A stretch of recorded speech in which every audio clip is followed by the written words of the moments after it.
அனைவருக்கும் வணக்கம். இன்றைக்கி நம்ம என்ன பார்க்க போகிறோம் அப்படின்னா, சில விஷயங்களை வந்து யாருக்கிட்டையும் சொல்லக்கூடாது. அது என்னென்ன விஷயங்கள் அப்படின்னு பார்க்கலாம். ஃபஸ்ட்டு உங்கள் சம்பளத்தை யாருக்கிட்டையுமே சொல்லாதீங்க. நீங்கள் நிறைய சம்பாரிச்சிங்க அப்படின்னாலும் உங்களை பார்த்து பொறாமப்படுவாங்க. நீங்கள் கம்மியாக சம்பாரிச்சிங்க அப்படின்னாலும் இதாண்டா சம்பாதிக்கிறான், இதுக்கே இவ்வளோ அல்டல் பண்ணிக்கிறான்டா அப்படின்னு சொல்லுவாங்க. அதனால் உங்கள் சம்பளத்தை பற்றி யாருக்கிட்டையும் சொல்லாதீங்க. அப்புறம் வந்து உங்கள் பொருளாதார ஸ்டேட்டஸை பற்றி யார்கிட்டையும் சொல்லாதீங்க. உங்களுக்கு கடன் இருக்கா, என்ன காசு வச்சுருக்கீங்களா, பணம் வச்சுருக்கீங்களா அப்படிங்கிறத பற்றி யாருக்கிட்டையுமே சொல்லாதீங்க. ஏன்னா உங்கள்கிட்ட நிறைய இருந்தது அப்படின்னாலும் கடன் கேட்பாங்க. நீங்கள் கடன் கொடுக்கல அப்படின்னா பிரச்சனை ஏற்படும்.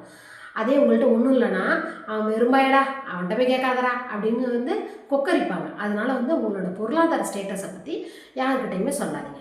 அப்புறம் உங்கள் வயசை பற்றி யார்கிட்டையும் சொல்லாதீங்க. ஏன்னா சில பேர் என்ன சொல்லுவாங்க, இவ்வளோ வயசாகிட்டு இது கூட தெரிலையா அப்படிம்பாங்க. சில பேர் இந்த வயசுக்கு இதெல்லாம் தேவையா அப்படிம்பாங்க. அதனால் உங்கள் வயசை பற்றி யாருக்கிட்டையும் எதுவும் சொல்லாதீங்க. அப்புறம் உங்கள் ரகசியங்களை யார்கிட்டையும் சொல்லாதீங்க. உங்கள் ஃபேமிலியிலன்னு சில ரகசியம் இருக்கும், அந்த ரகசியத்தை யாருக்கிட்டையும் சொல்லாதீங்க. அப்புறம் உங்கள் தன்மானத்தை அடகு வைக்கிற மாதிரி எந்த செயலையும் நீங்கள் செய்யாதீங்க. உங்கள் குடும்பத்தில் உங்கள் கணவன்கிட்டையோ மனைவிட்டையோ பிள்ளைங்கள்ட்டையோ நீங்கள் வந்து தாழ்ந்து போகலாம், அது தப்பு இல்லை. வெளியில் யார்கிட்டையுமே தாழ்ந்து போகாதீங்க. அப்புறம் அட்வைஸ் யாருக்குமே பண்ணாதீங்க. நம்ம பெத்த பிள்ளைங்களுக்கு வேணால் பண்ணலாம், ஏன்னா ஒரே வீட்டில் இருக்கோம், நம்ம சொல்கிறத அவங்க கேட்பாங்க, அதனால் பண்ணலாம். வெளியில் போய் நீங்கள் அட்வைஸ் பண்ணீங்க அப்படின்னா நீங்கள் போனதுக்கப்புறம் பூமரங்கள் வந்துட்டார்டா, வந்து தொணன்னார்டா, அறுத்தார்டா அப்படின்னு தான் சொல்லுவாங்க. அதனால் அட்வைஸ் வந்து யாருக்கும் பண்ணாதீங்க. அப்புறம் வந்து அன்பிரடிக்டபிள் பர்சனாக இருங்க. உங்களை பற்றி யாரும் வந்து இந்த நேரத்தில் இப்படி தான் இவன் பண்ணுவான் அப்படின்னு யாருக்கும் தெரியாத மாதிரி இருங்க. ஏன்னா லீடர்ஸ்லாம் முக்கால்வாசி இப்படி தான் இருப்பாங்க. நான் வந்து ஹவுஸ் ஒய்ஃப் தானே, நான் ஏன் இப்படி இருக்கணும் அப்படின்னு கூட சில பேர் கேட்பீங்க. நீங்கள் எந்த துறையில் இருந்தாலும் அந்த துறையில் பெஸ்ட்டாக இருக்கணும் அப்படின்னா நீங்கள் அன்பிரடிக்டபிள் பர்சனாக தான் இருக்கணும். அப்புறம் வந்து உங்களோட விருப்பு வெறுப்பு, எது பிடிக்கும் பிடிக்காது அப்படிங்கிறத பற்றி யார்கிட்டையும் சொல்லாதீங்க.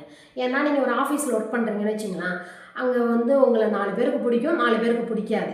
நீங்கள் ஓப்பன் ஹார்ட்டாக இருக்கும்போது உங்களுக்கு பிடிக்காதவங்க பிடிக்காத செயலை செய்வாங்க, அப்போ உங்களுக்கு இரிட்டேட் ஆகும். அதனால் ஓப்பன் ஹார்ட்டாக இருக்காதீங்க. குடும்பத்தில் மட்டும் ஓப்பன் ஹார்ட்டாக இருங்க. அப்புறம் வந்து எனக்கு தான் எல்லாம் தெரியும், நான் சொல்கிறது நீ கேளு அப்படின்னு யார்கிட்டையும் சொல்லாதீங்க. முக்கியமாக குடும்பத்தில் சொல்லவே சொல்லாதீங்க. கணவன்கிட்டையோ மனைவிட்டையோ குழந்தைகள்கிட்டையோ கண்டிப்பாக சொல்லாதீங்க. அப்புறம் வந்து ஒருத்தவங்களோட உங்களுக்கு சண்டைன்னு வச்சுக்கலாம், அந்த சண்டையை போய் இன்னொருத்தவங்கள்ட்ட சொல்லாதீங்க. ஏன்னா அந்த இன்னொருத்தவங்க நீங்கள் சண்டை போட்டவங்கள்ட்ட போய் 1க்கு 9 நீங்கள் சொன்னீங்கன்னு சொல்லுவாங்க. அதனால் ஒருத்தவங்கள்ட்ட உள்ள சண்டையை போய் இன்னொருத்தவங்கள்ட்ட சொல்லவே சொல்லாதீங்க. மொத்தத்தில் சிட் த மவுத் அப்படி இருங்க. ரொம்ப வயசாகிட்டுன்னா வாயே திறக்காதீங்க. நார்மல் ஏஜ் மிடில் ஏஜில் இருக்கீங்க அப்படின்னா கொஞ்சம் மூடி டைப்பாக இருங்க, அதுதான் நல்லது.